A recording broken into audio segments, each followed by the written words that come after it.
À la suite du cours sur la valeur intrinsèque, j'ai reçu une question intéressante pour savoir s'il était possible d'acheter un contrat d'option en dessous de sa valeur intrinsèque.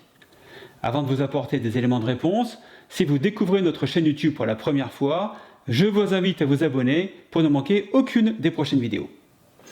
Bonjour Mickaël, je vais donc vous apporter différentes réponses à cette question fort pertinente. Pour faire une réponse un peu simpliste, je dirais qu'il n'y a pas de raison particulière de ne pas pouvoir prendre position sur un contrat d'option en dessous de sa valeur intrinsèque.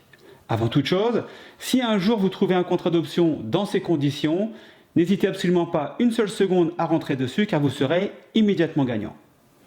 La deuxième réponse que je pourrais vous faire est de vous dire que normalement, ce genre d'opportunité ne devrait jamais vous arriver.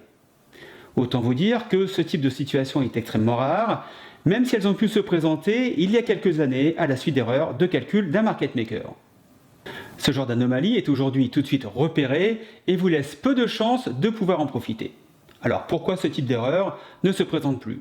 Simplement parce que les cotations des contrats d'options sont faites par des ordinateurs aux algorithmes de plus en plus complexes où la marge d'erreur est maintenant quasiment nulle.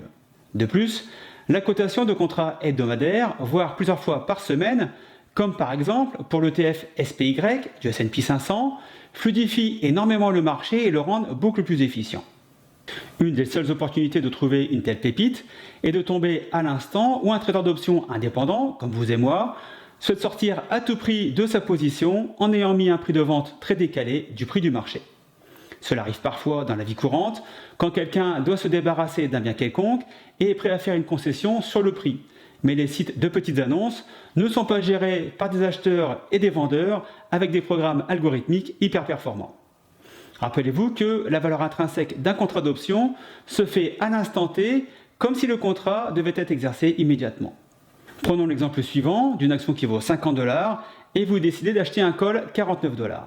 La valeur intrinsèque du contrat est de 1 $.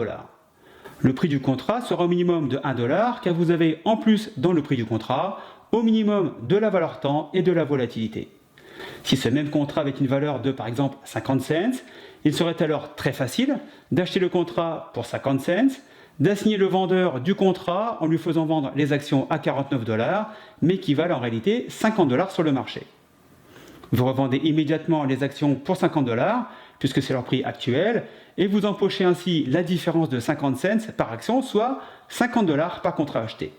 Easy money. Malheureusement, vous connaissez l'adage, à Wall Street, il n'y a pas de repas gratuit. Donc pour conclure, oui c'est possible de trader un contrat sous sa valeur intrinsèque et non, cette opportunité ne se présentera pas facilement, voire jamais. À titre personnel, depuis que je trade les options, c'est-à-dire depuis avril 2012, je n'ai jamais connu ce genre d'opportunité. Mais comme dit la pub, 100% des gagnants ont tenté leur chance. Cette vidéo fut assez courte car comme vous l'avez déjà compris, la valeur intrinsèque est uniquement la différence entre le cours du sous-jacent à l'instant T et le prix d'exercice dans la monnaie. Voilà, j'espère avoir répondu à la question et si vous avez des interrogations, posez-moi vos questions dans les commentaires en dessous. Partagez ce cours, abonnez-vous à notre chaîne YouTube et moi je vous donne rendez-vous pour la prochaine vidéo sur le monde passionnant des options. Trade safe, ciao bye bye.